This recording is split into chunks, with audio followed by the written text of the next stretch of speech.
Welcome to Choice Classic Radio. Like us on Facebook, subscribe to us on YouTube, and help keep this show alive by donating at choiceclassicradio.com. For more of your favorite old-time radio shows, join us on our companion podcast, Choice Classic Radio Detectives, where we bring to you tales from the greatest detective shows the golden age of radio had to offer. And now, with 526 episodes broadcast from 1941 to 1952, we bring to you The Inner Sanctum Mystery.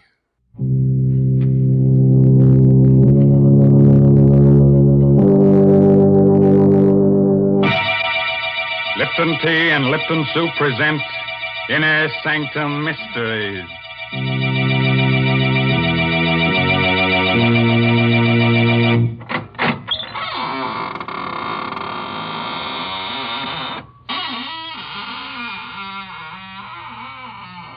Good evening, friends of the Inner Sanctum.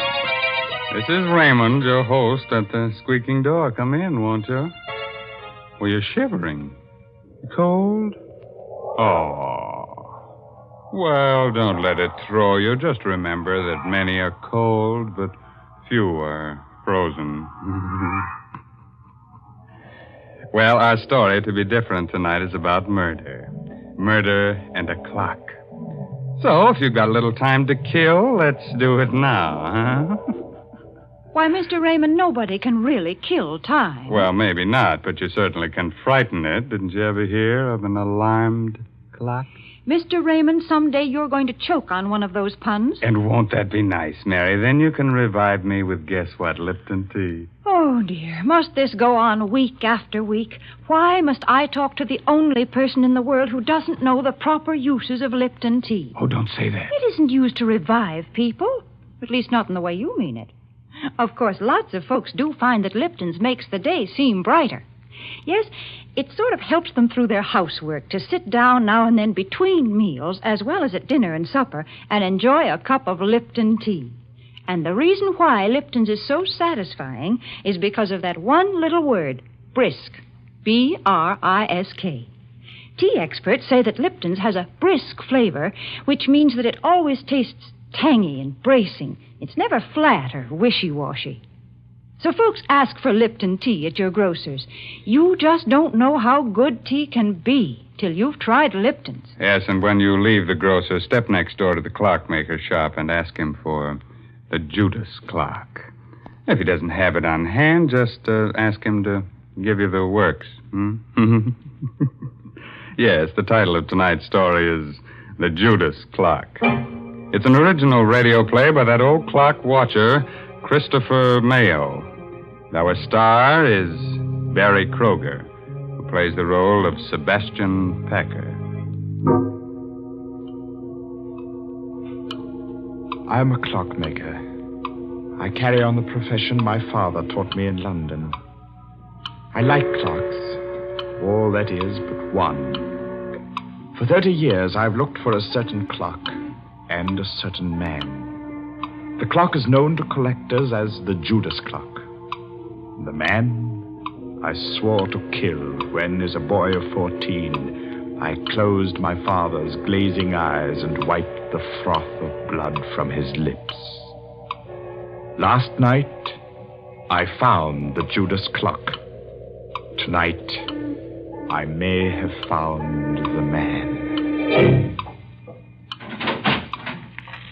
I'm told you're an expert clock repairman, Mr. Packer, madam. Well, yes, I suppose I am. Well, I have a clock. Rather, my husband has, and it hasn't run for years. Would you have a look at it? Well, can't you bring it in? Oh, heavens, no. It weighs 500 pounds. Oh. One of those huge marble things. Italian Renaissance, I'd say. Marble? Italian? Well, can you describe it further? Well, it's rather unusual. Black marble. Heavily carved with biblical characters. The ivory face has a beautifully etched scene on it. But it's a gruesome one. Gruesome? What kind of a scene? It's a picture of a man hanging from a tree. Judas. His face is positively ghastly. The Judas clock. I knew without seeing it why the clock wouldn't run. It had been built in Italy for a prince of the House of Savoy in 1598. He conceived the idea when he discovered that his family's treasures included the 30 pieces of silver of Judas Iscariot. The clock was made to run only when the 30 silver coins of Judas were in place in the clock's hollow weights. 15 in each weight, and the coins had been in my possession since the day of my father's death. Somewhere inside me, that clock still beats its deep-throated song, and I have but to close my eyes to hear again my father's voice. It's an evil clock, son, as evil as Satan himself, and it's cursed.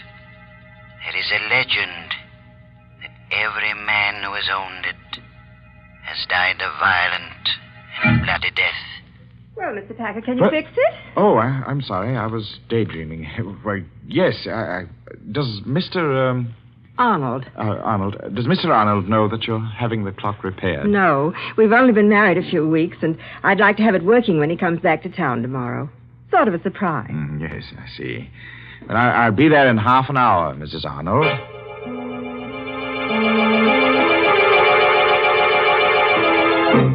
So last night, I went to the Arnold house and found the Judas clock again. I started to work. Foghorns from the East River sounded much as I remembered they did in London. And suddenly, I was back there on a fateful day about a fortnight after the clock had been uncrated by my father. I was in the shop when the man from Scotland Yard stepped in. He walked straight to the clock and stared at it. Good afternoon, sir. Does the clock interest you? Very much.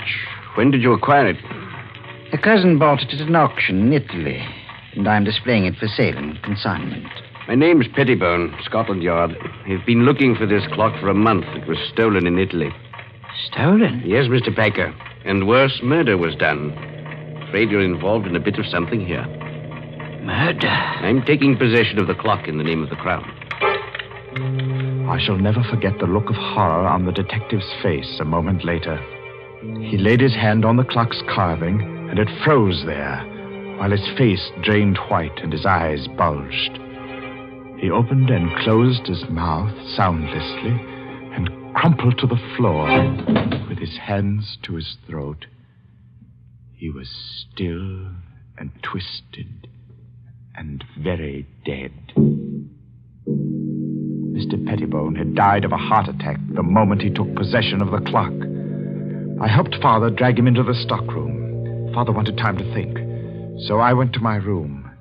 I dozed off only to wake hours later at the sound of angry voices. Well, Cousin Andrew, you've done me a fine turn, haven't you? I've told you I didn't mean to kill the old girl. It was an accident. Don't talk so loud.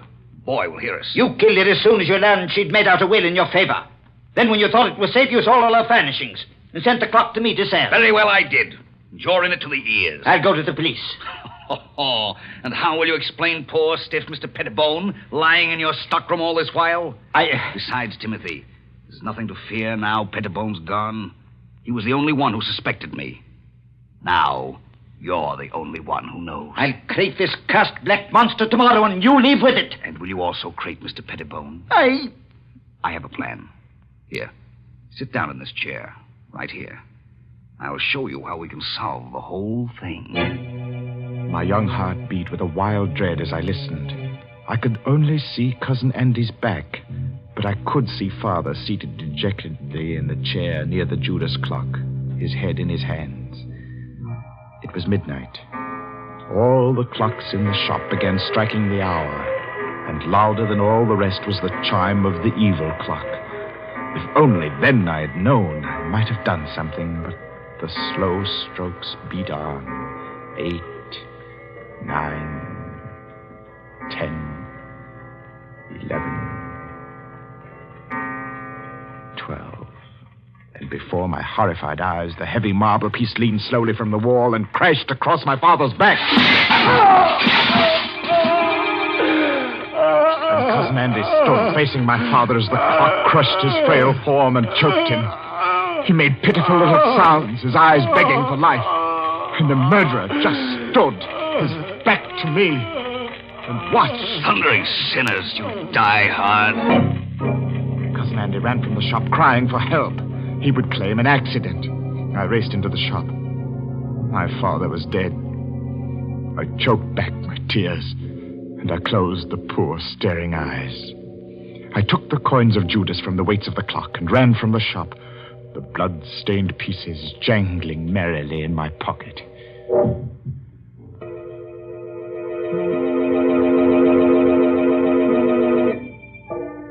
Armed with the notion that the coins were of value, and the definite notion that I must eat, I approached one of the many dingy little curio shops in the Limehouse district. I stepped through the fog toward a shop where a dim light burned in the rear. Every inch of wall and ceiling was hung with curios, old armor, swords, and shields. I would have run out, but a weazened, apish man barked at me from the rear. Well, what do you want? I have something to sell. What you got? I have the 30 pieces of silver that belong to Judas Iscariot. I'll twist this scrawny neck off you. Pulling me leg, eh? Oh, no, sir, I'm not pulling your leg, sir. Here they are. Blimey. Silver, right enough. Where'd you cop them? Oh, I didn't steal them, sir. They belong to my father. A likely tale, that. Will you buy them? Buy him, he says. Buy him. Get out of here before I cause a bobby, you scamp. Get out! Oh, no, give me my coins. Get out or I'll come about and fetch you a sound one. The ugly brute came toward me. He held my coins, clutched in a tight, hairy fist. Before I could move, he had struck me. And I hit the wall with a clatter. And then it happened again. For the second time that night, the curse of the Judas clock struck. As I hit the wall, my eye caught a metallic glint above, and a heavy object dropped from the ceiling. The man was about to strike me again when the object struck his head. And remained part of him. He fell. His skull split in two by a hangman's axe. I clamped my mouth on a cry and pried the man's fist open. The fresh blood made it hard, but I recovered the coins, and I stumbled in panic through the shop and out into the night. And the fog of London never swallowed a more frightened and lonely boy.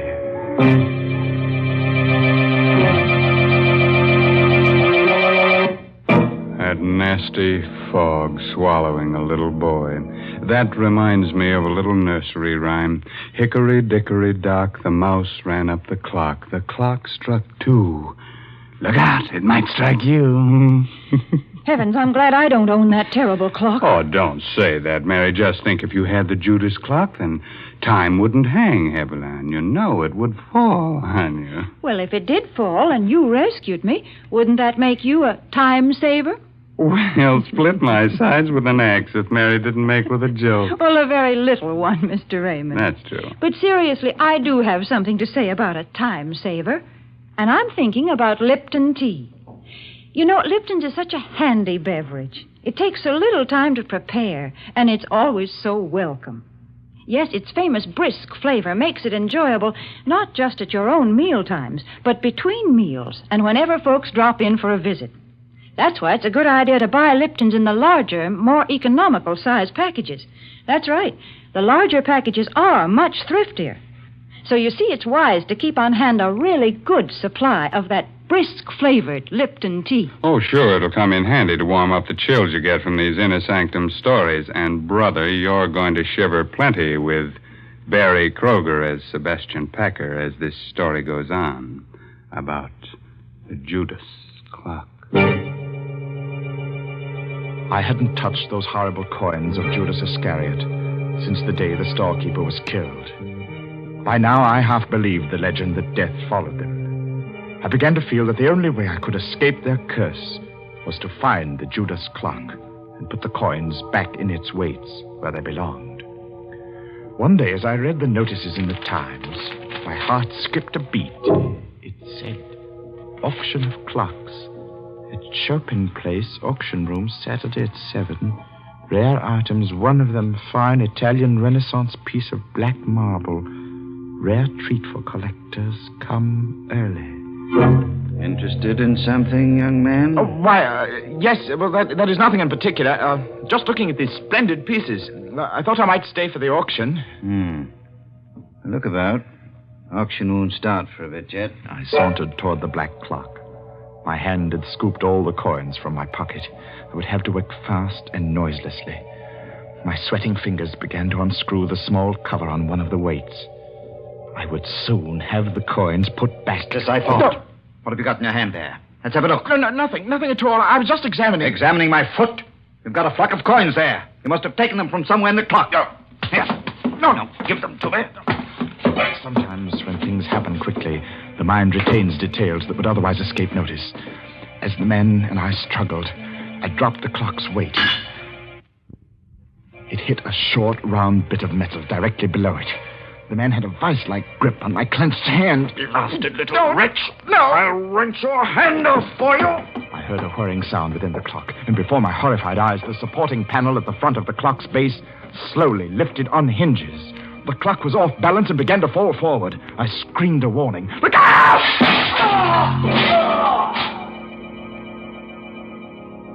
The auction man was dead, mashed to a pulp of bone and blood beneath the clock, as my father had been. I ran to the door and out into the street. I was right back where I'd started. Only now I knew that my father had been murdered by Cousin Andy.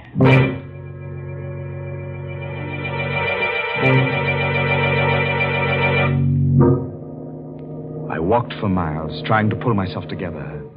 I wandered aimlessly, or so I thought. But fate had traced my path before me, because I was startled to find myself staring into the shop window of a rare coin dealer named Megaroyd. I walked into the shop. Mr. Megaroyd was a nice little man. He smiled a bit quizzically at my firm belief that I possessed the betrayal coins of Judas. I poured them onto his counter. Oh, I say, you could be right, you know. Oh, these are the right era. I say, suppose they are. Let me put a glass to them. Mr. Megaroyd, would they be worth a great deal, even if they weren't the... Well, let me see. Yes, gracious, yes, they should be worth a great deal as collector's items alone. Well, Mr. Megaroyd, I feel that there's something I should tell you about these pieces. They... Yes? Oh, it's not important. Oh, well, now, just a moment. I have a catalogue on this here in my show window. I'll fidget just a jiffy. The coins lay on the counter. I watched Mr. Megaroyd run down the aisle. As he approached the display window, his foot caught in an electric wire which lay across the floor. The lights went out, and I saw him pitch forward and... Mr. Megaroyd! Mr. Megaroyd!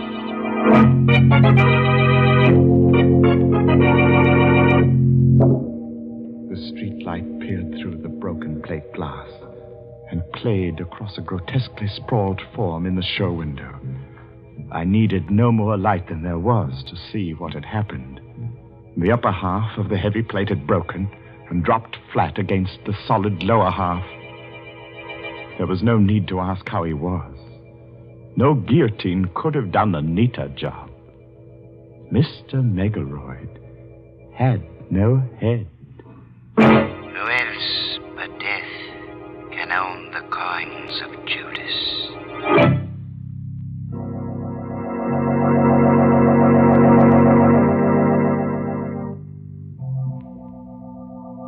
Tonight, I shall find out if Mr. Arnold is Cousin Andrew. If he is, I shall feel no remorse in killing him tonight. Because while working to repair the Judas clock last night, I discovered how my father's accidental death had been well-conceived, diabolic murder. When the right-hand weight reached the floor of the clock on the 12th stroke of midnight, it tripped a trigger which collapsed the base of the clock and caused it to fall forward. My father had died on the 12th stroke of midnight. Have you finished, Mr. Packer? No, Mrs. Arnold. I shall have to come back tomorrow night. What time do you expect Mr. Arnold tomorrow? About 11, I'd say. Will you be finished by then? Well, I think so. I'll have to take these weights to the shop with me, though. Something has to be added to them. Well, of course, Mr. Packer. Mr. Arnold will be so surprised to see the clock running, won't he? He'll be very surprised, Mrs. Arnold.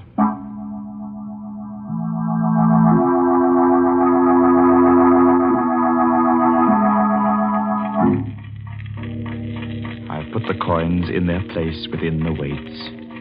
Not 15 in each weight, but 15 in one and 10 in the other. The other 5 coins are in my pocket. In another pocket, I have a small 38, although I don't plan to use it. 8 o'clock, and I have a 30-year-old date to keep. Good evening. Oh, Mr. Packer? yes, but I'm closing now. I see you are. My name is Arnold. Just came in from Chicago. Sorry to spoil your little surprise. Or my wife's, rather. You surprised her instead. Yes. She had to confess. I wanted to go out, so she had to tell me about engaging you to repair the Judas clock. You don't want it repaired? By all means, I insist. It's a splendid idea.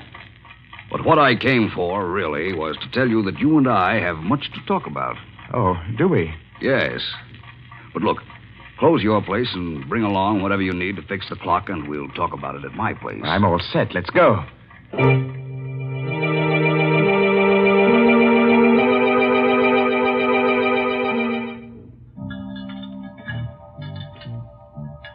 Think you'll have it fixed in time to strike midnight? Oh, yes. Yes, it will strike at midnight. Yes. Well, there we are, Mr. Arnold. Weights are in place. Let's see. It's exactly 10 minutes before midnight. Set the hands. And just a little shove on the pendulum. So. And the Judas clock ticks again. It's an evil clock, son. Evil as Satan himself. The Judas clock wakes from a 30-year sleep. Hey, Cousin Sebastian. Cousin? What? That's what I wanted to tell you. My wife told me your father owned this clock in London. Oh, well, yes. I was your father's cousin. You're Sebastian Packer, the little boy who ran away that night. Cousin Henry. Yes. I wonder how much you know of that horrible night when your father was killed. Well, I know the clock fell on Father. I heard the sound from my room, and I was so frightened. I ran down the rear steps in time to see them carry Father away. He was all covered up. So that was why I didn't find you in your room afterward. It happened so fast. We were sitting, talking. The clocks were striking 12. Suddenly, the base of the clock seemed to cave in, and... I know. I bought the clock at an auction a few years later. Had it all fixed. It's good and solid now. I saw to that. Yes, sir. Well, I suppose I'll run along now, Cousin Andy. Nonsense. Let's make up for lost time and get acquainted. Well, Come now, I have some fine old port from England here. But... Sit down a while. No, not that chair. No? This one's a lot more comfortable. It's a funny thing. When you work with clocks, as long as I have, you get to philosophizing about time. That's so. How? Well, here I sit by the big clock, just as my father sat 30 years ago. You know how many seconds ago that was, Cousin Andy? No. Do you? Well, 315,360,000 seconds in 10 years. That'd be 9,460,800,000 seconds in 30 years. You've got quite a mechanical mind, Sebastian. Here, try this port. Thank you. Here's to Father.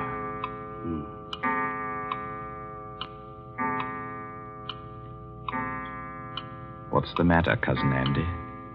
Are you ill? No. Your face is quite drawn, gray. Shut up.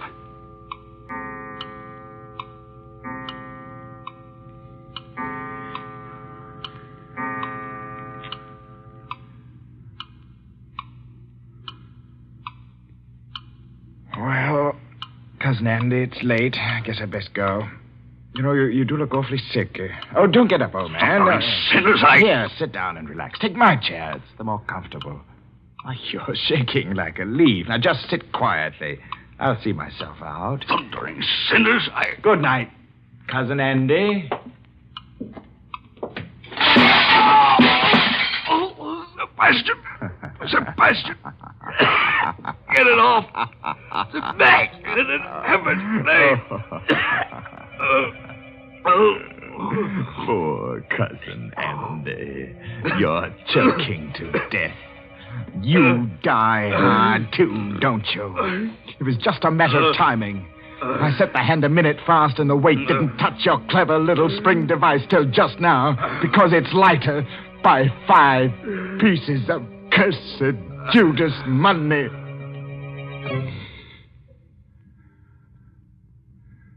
Rest easy, Father.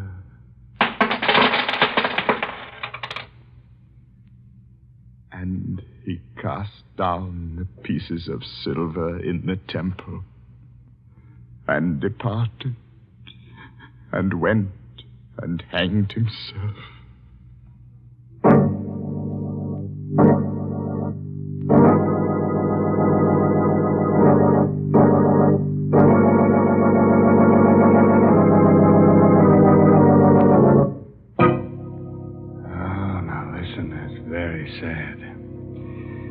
But a fine chime was had by all. Anybody want to buy a large grandfather clock? I'm in the market for a sundial myself. A sundial? My, they are old-timey. Say, Mr. Raymond, if you're afraid of clocks that tick, why don't you try to get hold of one of those old Egyptian water clocks? Oh, Mary, now you're going to tell me that when tea time comes around, the water begins to boil in the clock? Well, that would be quite an invention. But no, Mr. Raymond, right now I'm not going to talk about Lipton tea. Instead, I'm going to tell our listeners about an important job that lies ahead. A fight that's far from finished. Yes, the battle for Japan. Our government says that this Pacific War will be one of the most bitter and difficult in history. Never before has a nation fought so far away from its own shores. And to support this fight, we at home must work even harder at our home front activities. We must keep on buying more and more bonds, and we must hold on to them.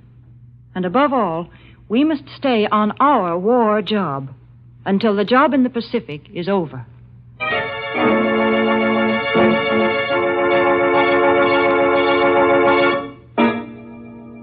Well, I'll leave you with a cheerful, timely moral. Oh, that goes with tonight's story. No extra charge. Now, you can figure out how many seconds you've lived. All right, that's your pastime. But you can't figure out how many you've got left. That's just, sometime. You know what I mean? Well, I'll see you in just 604,800 seconds from right now. Well, that's next Tuesday night at 9 o'clock, of course. By the way, this month's Inner Sanctum mystery novel is The Lucky Stiff by Craig Rice. Well, now it's really time to close that there squeaking door until next Tuesday night when Lipton Tea and Lipton Soup bring you another Inner Sanctum mystery directed by Hyman Brown. So until then, good night. Pleasant dreams.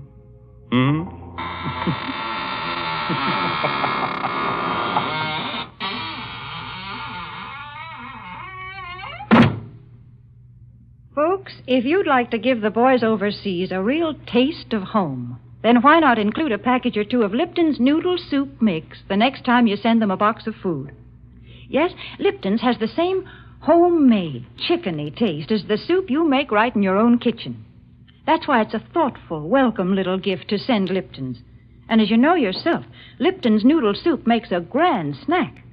So remember, send a package or two to your boy. And remember to tune in next Tuesday night for another Inner Sanctum Mystery.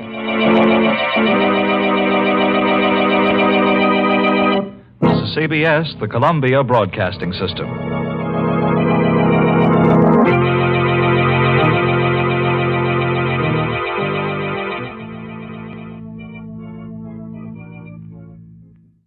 That concludes today's episode. We'd like to thank you and remind you to donate at choiceclassicradio.com. Remember, your donations make episodes like this possible.